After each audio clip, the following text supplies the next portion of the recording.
I saw the plane actually aim and crash into the building. Immediately, I knew this was going to be a major event. As we were proceeding to the World Trade Center, I was able to get on the radio and give a description of what took place and what I wanted. As a commander, there's a number of things that went through my mind at that moment. One was to request the units that I needed, which started off as a second alarm, and then I followed with a third alarm. Yeah, on my arrival, there were people jumping out the windows already. Certainly you could get some indication of the damage to the buildings. We had discussions very early on with our chief of safety and the Chief Callan, who was my next arriving officer above me, on the possibility of collapse. I happened to look up, and from the two visible sides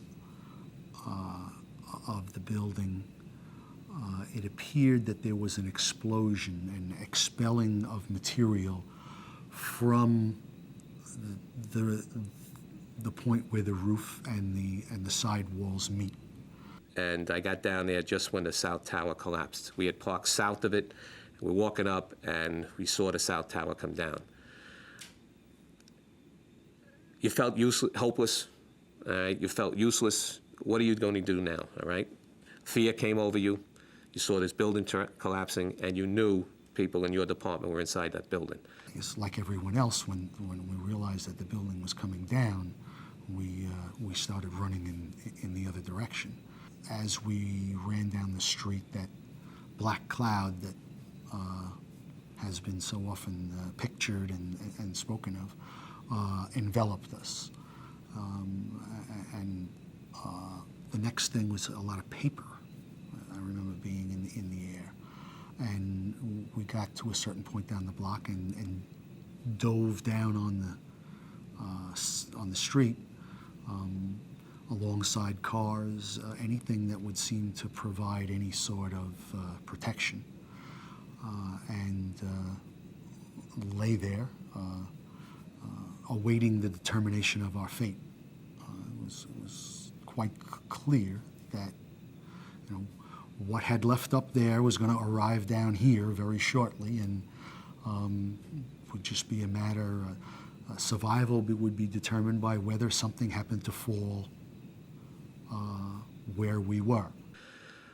So after the first shock of seeing the building start to fall, hearing it fall, and then that cloud of smoke and heat come past you, and trying to breathe and not knowing if you were alive or dead at that point, you realized after a few seconds, which felt like an eternity, that you were still alive, but you couldn't see anything. We always thought that at some point in time there would be some type of a partial collapse of the building, whether it be interior, a number of floors failing, or a portion of the building falling off, but nobody envisioned the type of cataclysmic collapse that we experienced that day, nor did we think that any type of collapse would happen as soon as it did.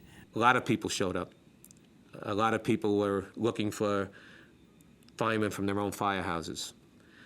They were concerned that we weren't putting enough effort into looking for their people, and there was a tendency for them initially to say, you know what, Cap, I got to look for my people.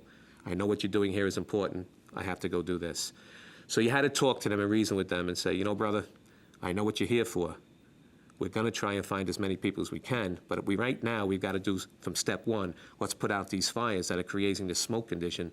It'll help us to get into that pile and start working and looking on other victims. I said, if you look on that pile, by this time there was hundreds of people on the pile now. Throwing 4, 5, 6, 10, 20 more people on top of that pile wasn't going to do anything except get in the way. One of the hardest things we had very early on here in New York with the collapse of the towers is not knowing where our people were, and having this tremendous influx of people coming into the city of New York trying to help. And everybody meant well, but so much showed up so fast, it overwhelmed everybody. And you cannot have that. You had folks who were coming all over. I mean, these folks are first responders. They hear there's obviously a national catastrophe by their very nature. They want to respond. But at the same time, some of that self-dispatching that occurred is not helpful to an incident commander, quite frankly, and really gets in the way of an effective response. Yeah, you had people coming in, you had communication interoperability issues, you had equipment interoperability issues where bottles for self-contained breathing apparatus were not able to be changed out quickly. ICS emergency management is, I guess it's something that out there for a lot of people, they have a hard time understanding how is this all going to fit in their everyday operation. And with a little bit of luck, we'll never ever have to go through, or anybody will ever have to go through what we had to go through here in New York with the collapse of the towers. The towers.